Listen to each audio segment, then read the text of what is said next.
Barbecue restaurant. I hope you enjoyed your meals. Oh, yeah. Well, I wanted to start off by thanking you all for being with us here tonight for this exciting announcement for our all-new attraction coming in 2018. Now, I'd have to say, we've really enjoyed the speculation that's been out there about what's to come. Some guesses have been pretty darn close, almost too close. Some guesses couldn't be farther off. But regardless, we always enjoy the passion that you guys have for our park. Now, before we officially spill the beans on what's to come, we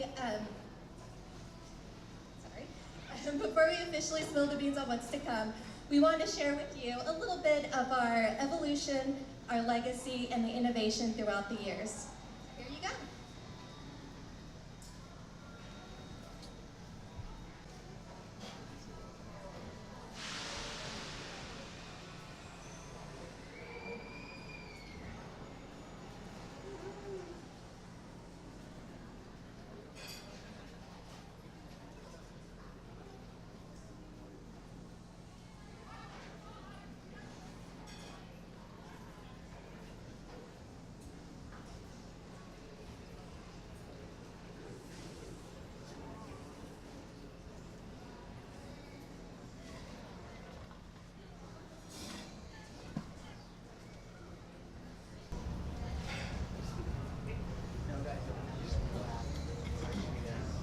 All right, we're just going to move on because the sound's not working either.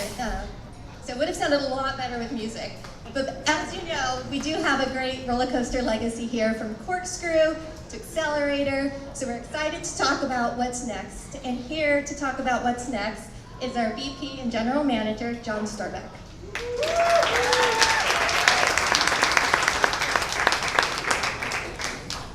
So she forgot to say someone actually guessed it exactly. We won't tell you who that was, but you know, National Roller Coaster Day, talking about a roller coaster history, that gives you a little hint, doesn't it, about what we're going to talk about today. So thank you all for joining us this evening. I'm so appreciative that you came out and you're spending a little time with us this evening. And I'm also really excited that you had the opportunity to try the food at Boardwalk Barbecue. It's our newest restaurant here at Knott's, and we're very, very proud of it. And you're going to have the opportunity later on to hear a little bit more about the restaurant and what's going on here in our food and beverage area. You know, Knott's is, it's no secret that Knott's evolved from a humble little berry stand to be one of Southern California's most popular theme park destinations. We're very, very proud of that history, but we always want to have an eye toward the future. And Knott's has played, as you saw in this video, a significant role in theme park history, and in particular in roller coaster history. As Cherie told you, we had the very first corkscrew inversion coaster in 1990, the very first flywheel launch coaster, and the very first hydraulically launched coaster here. And we are excited to share with you tonight another first here at Knott's Berry Farm. So coming in 2018, we are going to debut the first dive coaster on the West Coast with the steepest drop in California. It is a Gerst-Lauer infinity coaster that we call HangTime. HangTime is going to be unlike any coaster we have in the park and is sure to excite even the most daring coaster fan. And it's another great addition to our boardwalk themed area. So, picture? We'll tell you what, a picture's worth 1,000 words, but I have somebody else that's going to come up here that has 1,000 words to share with you. And that's our Vice President of Maintenance and Project Development, Jeff Gahagan. Jeff?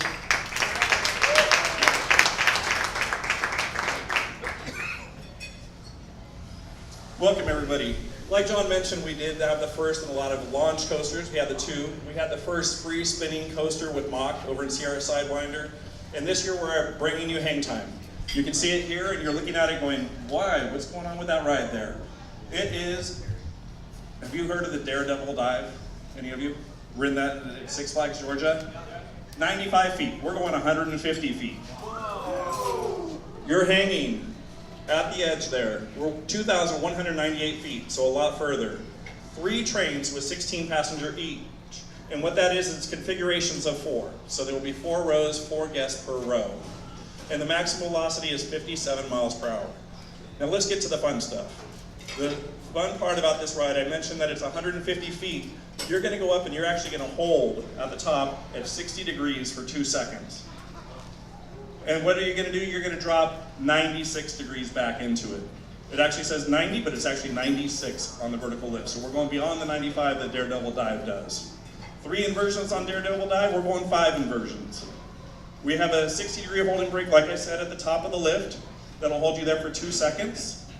It'll have a negative G stall loop, which is the second one in the Western Hemisphere. And like we said before, it is the first dive coaster on the West Coast. That's all we get? We've been waiting since 2013 for this? So the footprint we're going into, you guys have already figured it out. There's been tons of photos out there, and we're going to take you out into the site and show you some of the walkthrough of the location. We're actually going to head out going through the gates this way, around Boardwalk Barbecue. You're going to follow me. We're going to take you up to an overview of the entire site, and then I can go into where all of the different elements of the ride will be.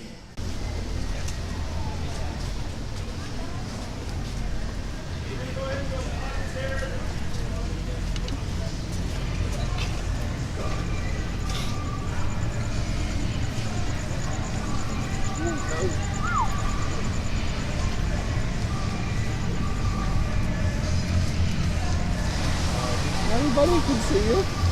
When is completion date? 2018.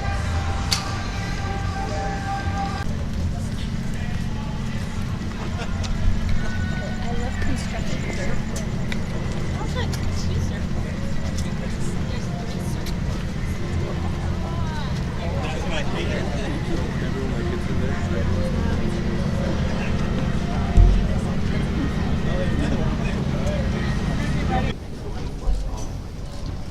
So while we're waiting for everybody to come up, a little history on this location. This is our employee dining facility. It actually is called Lakeside Terrace. It was actually built right next to the Corkscrew. If you remember, there was a lake under Corkscrew, hence why it's Lakeside Terrace. So this building will stay. This is a view time that hardly anybody gets to come up here other than employees. So, but it's a great overview of this site. We just have a couple more coming in. No, get out of here. No.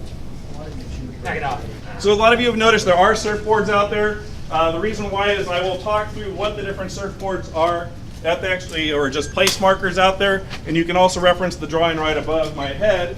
Now think of this, this is a mirror image of what you're actually going to see out there. So you're flipping around, we're looking at it from as if you were standing out in front of coasters looking down the midway. So just so you can see that it is a flipped image. The first part we're going to get to is there is a blue surfboard out there by a pile of concrete at the edge of the dirt piles. That is actually where the top of the lift is. That is a straight vertical 90-degree lift. It is a chain lift. It actually works opposite to most coasters. The chain actually has the dog that pulls the train up. A lot of coasters actually usually have the dog on the car. Instead, it's actually being pushed up. What happens if it gets stuck? It actually has magnetic braking coming down. So there is not an actual whole brake on there. It'll actually lower itself all the way down. And then there is actually a platform lift that goes up to the top if for some reason that whole brake at the top was to hold. So those aren't in the illustration for obvious reasons, but that's how it does work. You will hold, like I said, where it is in the picture there, at the 90 degrees before you, or for 2 seconds at 60 degrees before you drop back. This point right here, which is actually the tall surfboard, directly across, it's the yellow one, is where the lift will be. That is where you'll have your 96-degree drop. So you're actually going backwards into it. You will notice as you come through, you go into the negative G roll, which is the surfboard. It's hard to see. It's out there in line with the lights, and actually the lights are making it dark. That's actually the furthest point on the coaster. It actually goes a little bit beyond the surfboard. So that's your first inversion coming in, and you actually have 2 on that loop. One going into it and one coming out of it. As you go through, there's now a white surfboard, which is the, right here. You're coming in and it's doing somewhat of a corkscrew. It only has one. You're then coming back towards the station, back past the lift, which is where back to the blue surfboard again, and that's where you'll have the high bank curve. You'll then come in and you'll go through a cobra roll, but prior to the cobra roll, you're going to see the track disappears. In both of those locations, the track will actually go 5 feet below the midway. So it's actually diving down even lower than our existing midway. You go through and then you'll have inversions 4 and 5, and then come into the brake run, which is on the back stretch. Any questions about it? How do you go straight up? Yes. 90 degrees. So it'll actually take one train. There is no block system on the ride, so it is just one train at a time. There's actually 2 different brakes. Yes? How powerful is the G-force? G's, actually we haven't even discussed those at all yet. At all. We've talked about speed. So speed I did not cover was 57 miles per hour in the ride. Why this kind of coaster? Why this kind of coaster? Good question. We wanted something that was thrill. We've been focused on family for several years. We did talk about putting the thrill coaster in several years ago, but we wanted to get the whole family back into the park. We finally feel that we have gotten a balance with the family, and we haven't had anything since Silver Bullet came in, so this is now the time to do this. What's the hourly capacity? 800. 800. 800 guests per hour. Is it going to be lap bars only? No, it'll be lap bars, and Cedar Fair we have seatbelts on every single one of our I mean, trains. just put no over. But no over the shoulder restraints, correct. How many total inversions? 5 inversions total. Okay. So the corkscrew was originally here, Boomerang was originally here with loops, and now we've got a more looping. We have more corkscrew loops. coaster. So But why doesn't it have any of the colors from the corkscrew? I noticed it looks a lot like Boomerang. Was there any plan to incorporate some of the corkscrew? there is a reason. And I did say when we get back over there, I want you to pay attention to the TV. So I will be talking about that more. So there is a reason why these columns are silver and light blue in this area. Those of you that aren't familiar with it, like he did mention, this is where corkscrew was. This is where Boomerang was. Down at the far end is where Hammerhead and Riptide was. So those of you that saw when we ripped out Riptide, it turned into a grass planter. Now you know it was on purpose. When will this open? This will open summer of 2018. The other part down at you'll see there is one last building standing. That's the backside of the Hammerhead Riptide building, and that is actually getting torn down next week. So we're going all the way from Charleston Circle up to the Sky Cabin. Yes? Is this a 2-car train, and how many trains? There's 3 trains, and then they're actually 4 individual rows, Right. is what they are. It's actually not 2 cars of 2. So it's 4 rows, they're each individual. But is it 2 connected, or is it one big car? No, it's 4 connected. Okay. So 4 individuals. 4 rows. Yeah, it's sort of like the Millennial Flyers that we have on Ghost Rider, how the individual seats are individual cars. What's the time duration? 80 seconds of ride time. Does it have 1 or 2 loading platforms? It has 1 loading platform. Are the trains going to have like different themes to each train, or are they all going to be pretty uniform? They're going to be pretty uniform with the exception of the headrest. They are going to have a surfing theme. So the headrest will actually be themed as surfboards, and those will be intertwined and mixed throughout the board. So they aren't all the same. How will the queue area look? The queue area is going to be directly in the middle, right through all the loop areas. You'll actually enter right under the HangTime logo, which is right at the bottom of the lift. There will be a fast lane entry and the regular queue entry. The line is designed to hold 600. Inside that queue, it'll snake back and forth, and we'll be having shade cloths over the top of it, staying with the beach theme in the whole boardwalk area. Now, when guests ride this, are they able to choose their row, or is it assigned seating? No, we'll actually have a grouper at the beginning Okay. where the fast lane is, and if you want to request the front, because most guests are going to want it, the front for the hang versus the rear. Yeah. Some people will want the rear. Our front is the longest queue line, our back is a little longer, and then the middle 2 are shorter. Okay. Are there going to be cubbies? We have to determine if we're going to do cubbies or lockers. We have not determined that yet, and where those will be. Will the loading area have ease of access for visibility? Yes, it will. On the exit platform, there will be an elevator and then a holding area inside there before you actually get into the loading area. And that'll be on the unload side, so the midway side. And you'll enter over by the merchandise facility. Weight restrictions, etc.? It's actually, size-wise, they have a 350 per seat. but that's an average based on the actual train capacity is what it is. So you could have something that weighs more as long as they fit in the restraint. There'll be a go, no go on the restraint coming all the way down. It has to click twice, and then the seatbelt on as well. Will And there then, be a way to check that before getting on the ride? as of now, there is not a test seat. And then on top of that, so seatbelt wise, think of the ones over at Accelerator. It's almost the same exact restraint, how you have the T-bar, and then you have the tab that you're pulling off to the side so we can speed up the operation. It'll be a different color tab, so the operators can actually see the guest pull on it rather than having to check lap bar and restraint on every single guest. Is there like, can you go a little more in detail about the lap bar restraint? Like, what specific type of restraint is it for a lap bar? They will not release that Oh, okay. information. Good try. What about lighting Yes. package? We'll talk about that when we get back to Boardwalk Barbecue. Can you tell us cost? I cannot tell you the cost. A lot. More than $50? More than $50, yes. And less than Tower of Terror redo. How's that? Well played, sir. Or am I going down for that one? That's a good one. All right, just checking. Who the manufacturer is? Gerstlauer. Gerstlauer is. This coaster is confusing because it's very similar to a Eurofighter. So if you look at a Eurofighter, but it's called an Infinity, so it's really and I compared it to the Daredevil dive at Six Flags, and that's because it's basically a Eurofighter on steroids, is really what it is. Those cars, because some of the Eurofighters are 8 passengers, they don't actually have the 16 like we do, so it's just a lot bigger of it. It's the Infinity is the next version up. So How many cars are actually moving on the track at once? Is it just one? just one, because of the fact there's no brake bells in there, impregnated into the sand, and then the shade cloths over it. Thanks. Okay, there's got to be more questions. Yes. So is the layout custom designed for your pad size that you had and then you expanded it, or Yeah, did what you it- originally intend that for? So the original intent was, we knew we wanted a Eurofighter. We actually went to Gerstlauer first for a Eurofighter and said, here's the space, what can you give us?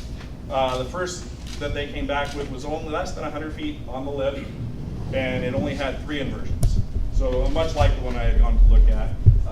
And then we said, okay, what can you do more? And they came back with their drawings and overlaid and said, here's what else we can give you, more elements to get the 5 inversions and a bigger track. So it was working with Gerstlauer to develop it to get to a ride that we actually liked. Big sticking point for us was getting to that 96 degrees. And we went back and forth, and also the true hold at the top, because we will be holding you there and putting on a hold brake. I talked about the fact that the elevator that goes to the top and the actual platform, because it was talking about just putting magnetic braking. Well, with magnetic, you still have that creep always, since you won't ever have a complete stop. So that was something that we also insisted on. So really, those were the 2 elements that we really held on back on. And then the first idea was to hold them up, the guests, for 6 seconds. But if you think about 6 seconds, it's a long time. How long was the total planning development phase? About 2.5 years is when we first started talking about the fact. Actually, I take it back. We have been talking about a coaster for well over 6 years in this area.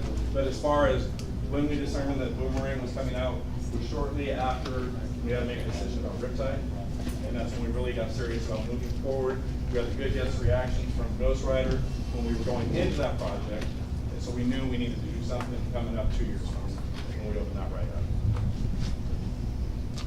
Can you tell us an approximate debut time for this? Yeah, it's summer of 2007.